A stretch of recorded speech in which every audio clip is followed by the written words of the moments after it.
Oke, welcome back. Kita lanjutkan dalam pembahasan Figma ini dan kita akan membahas dua tool berikutnya, yaitu Line dan Arrow. Line digunakan untuk membuat garis lurus yang bisa Anda buat dengan cara klik dan drag seperti biasa. Dan sebelum Anda melepaskan tombol kiri mouse, Anda bisa mengarahkan garis ini ke segala arah. Jadi Anda bisa membuat garis lurus maupun garis miring tergantung dari gerak mouse yang Anda lakukan sebelum melepas tombol kiri mouse. Jika sudah, Anda bisa lepas tombol kiri mouse. Kemudian Anda akan mendapatkan sebuah garis di dalam frame ini. Sedangkan kalau Anda pilih arrow, maka ujung dari garis akan berbentuk anak panah. Dan caranya tetap sama, Anda klik dan drag, serta arahkan garis ini apakah ingin miring atau lurus sesuai dengan kebutuhan. Dan Anda lihat di sini, yang pertama adalah garis lurus, dan yang kedua adalah garis lurus yang dilengkapi dengan anak panah di salah satu ujungnya, dan pada layers Anda lihat kita sudah membuat dua buah objek yaitu line dan arrow. Masing-masing diberi angka 1 karena ini adalah garis pertama. Kalau kita membuat garis berikutnya menggunakan tool yang sama yaitu line, maka akan diberi nama line 2, line 3 dan seterusnya, sama seperti pada saat kita membuat rectangle. Jadi parameter yang Anda lihat pada panel desain untuk garis itu nyaris sama dengan parameter yang ada pada atau parameter untuk arrow ini. Jadi Anda klik dan Anda lihat di dalam panel desain sebelah kanan tampilannya sama, itu artinya parameternya nyaris sama. Baik, kita mulai dari garis terlebih dahulu, dan kalau nanti kita membahas parameter yang sama untuk arrow maka kita tidak akan membahas ulang. Jadi di sini ada XY itu posisinya dan W itu adalah panjang dari garis. Dan karena garis ini kita buat dalam satu dimensi, maka kotak isian H tidak bisa diedit. Anda lihat di sini angkanya 0 dan tidak bisa diedit.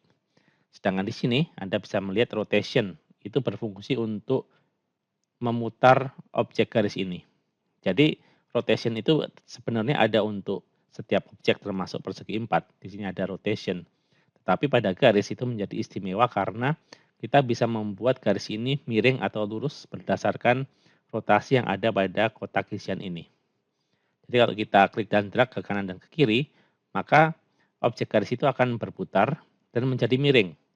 Jadi yang tadinya lurus menjadi miring. Kalau Anda isi dengan 0, maka objek garis ini akan benar-benar lurus secara horizontal. Kalau Anda ingin membuat benar-benar lurus secara vertikal, maka isi dengan 90 derajat seperti ini. Baik, lantas di sini ada bagian stroke yang berfungsi untuk mengatur garis yang membentuk line dan juga arrow ini. Jadi secara default warnanya adalah hitam.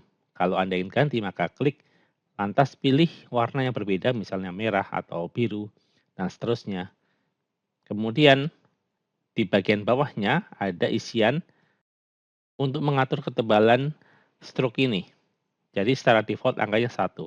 Kalau Anda ingin perbesar, maka Anda bisa isi angka di dalam kotak stroke ini atau Anda arahkan kursor mouse ke atas gambar yang ada di samping kirinya sampai bentuk kursor berubah dan klik dan drag ke arah kiri atau kanan. Ini akan mengatur ukuran line secara cepat. Semakin Anda klik dan drag ke arah kanan, maka garis akan semakin lebih tebal. Kemudian di sini kita pilih arrow. Dan kalau Anda mengklik arrow, Anda bisa mengatur bagaimana bentuk segitiga ini akan ditampilkan. Pertama-tama kita perbesar dulu ukuran garisnya supaya kita bisa melihat ujung dari anak panah. Lantas kita bisa klik Advanced Stroke Settings untuk mengatur bagaimana anak panah ini akan ditampilkan. Jadi kalau Anda lihat di sini, pilihan yang default ada mix pada kelompok cap ini. Anda bisa klik dan Anda bisa pilih round misalnya, sehingga ujungnya tidak muncul anak panah tetapi ujungnya akan melengkung. Coba Anda ganti dengan pilihan lain misalnya square. Nah, di sini ujungnya akan berbentuk persegi 4. Lantas Anda bisa pilih line arrow. Anda lihat di sini ada muncul anak panah di ujung kiri dan juga ujung kanannya atau awal dan akhir pada garis arrow itu.